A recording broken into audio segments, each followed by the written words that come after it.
In other words, in the post-war period, leading up until 2008, the world was generally on a path towards more and more convergence, right?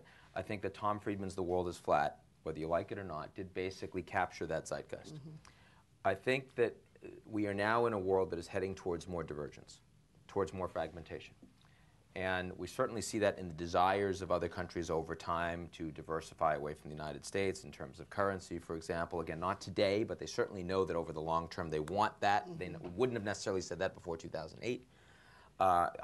Facebook just had an IPO. You've got 500 million plus Chinese on the internet. They will not be a participant in that. The same thing is true of Twitter. The same thing is largely true of Google. There's a separate internet, right? I don't think that Obama came into office with as much concern about China's rise as he now has. And I think a lot of that came from our allies. A lot of it came from the industrial community. And a lot came from the way China started behaving. That's also true. So, but again, reactive.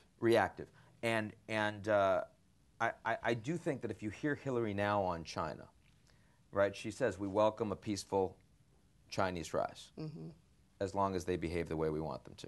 And then you're like, but you don't expect them to do that, do you? She's like, well, not really. I was like, well, okay.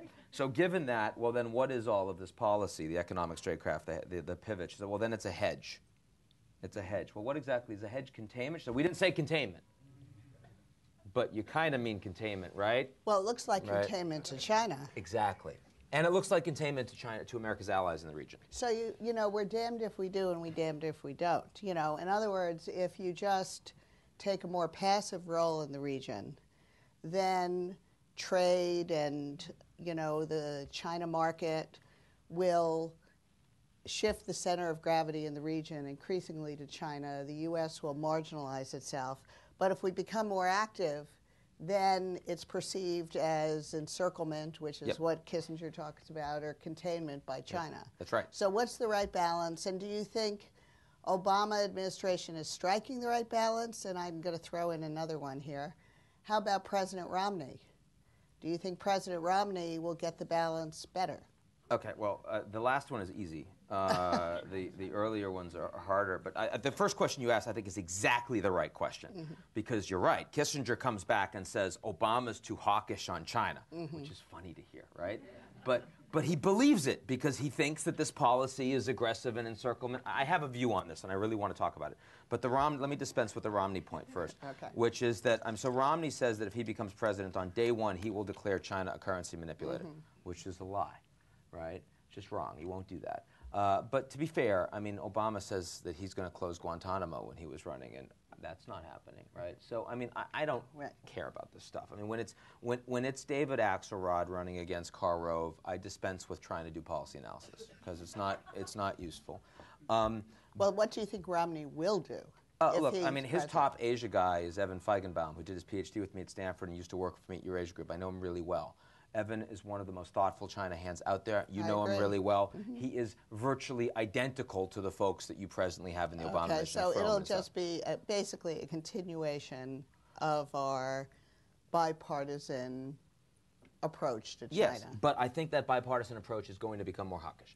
And I think, so the right approach, I like economic statecraft. I mean, if I rarely am so aligned with a policy that anyone comes up with. When Hillary gave her speech back in October on economic statecraft, that was the best foreign policy speech that I had seen from the United States in years, just from my personal narrow perspective. I thought they really addressed. Did everybody get that? I thought they really, if you haven't seen it, it's worth reading. But they really understood state capitalism. They really understand the challenges of industrial policy in the U.S. They get that economics is more of a driver of geopolitics. They understand the State Department has not been aligned to deal with that well. They even implicitly get that they need to engage with the private sector. Who knew, given Bain and everything else, right? But they did. It was pragmatic. It was smart. And the pivot towards Asia, I'm generally aligned with the strong caveat that we're not doing the economic lead that I think we need to, TPP notwithstanding. Because, again, I don't see Obama as strident on TPP. I think he's wishy-washy on TPP. But leaving that aside, when Obama was asked who the top geopolitical foe of the United States was, he said Al-Qaeda, right? Which is stupid.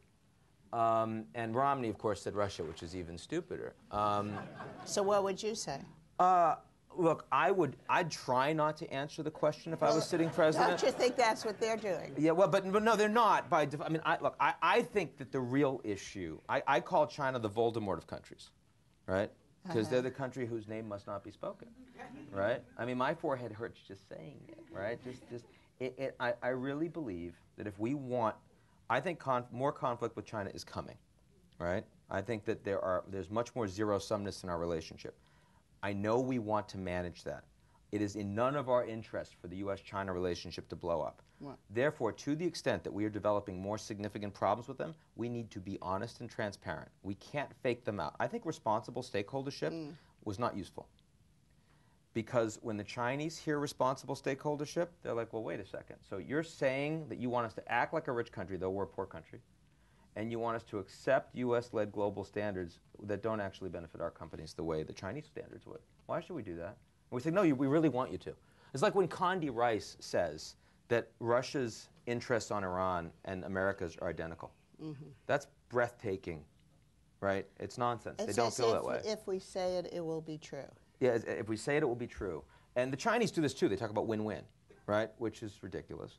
They don't believe it themselves. The problem is that when you have a relationship that is somewhat conflictual, especially if it's becoming seriously conflictual, and you also lie to each other, it makes it worse. So I actually think that we need to build trust in the relationship, and the way you build trust in this relationship is by being honest about where there are serious conflicts that are growing, real conflicts that are growing. You be honest about what the pivot represents. Be honest about what we will do if the Chinese do not do X, Y, and Z.